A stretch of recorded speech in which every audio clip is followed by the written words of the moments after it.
একের পর এক শ্রমিক ছাঁটাই করছে চট্টগ্রামের টিকে গ্রুপের পেপার মিলে। কারখানা ঘিরে বাড়ছে ক্ষোভ, শ্রমিকদের কর্মবিরতি চলছে বোয়ালখালীতে।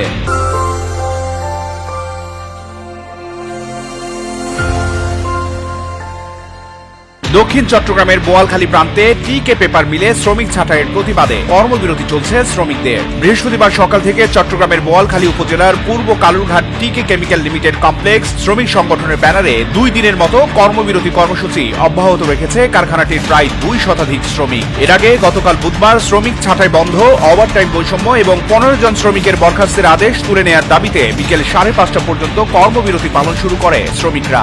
আন্দোলনরত শ্রমিকরা জানান, দাবি দেওয়া আদায়ের কথা বলায় হঠাৎ 15 জন শ্রমিককে সাময়িক বরখাস্ত করে কারণ দর্শানোর নোটিশ দেন কারখানা কর্তৃপক্ষ। এই আদেশ সরানো না হলে ওই 15 জন শ্রমিক ছাড়া কেউ কাজে যোগ দেবেন না আন্দোলনরত শ্রমিকরা।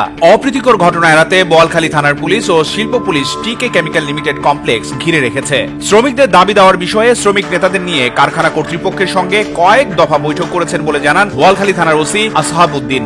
তিনি বলেন, বরখাস্তকৃত 15 জন ছাড়া বাকিদের যোগদানের কথা বলছেন কারখানা কর্তৃপক্ষ। তবে এই 15 জন শ্রমিকের বিষয়ে 2 পক্ষই অনড় থাকায় কোনো সুরাহা হচ্ছে না। চট্টগ্রাম প্রতিদিন নিউজ ডেস্ক।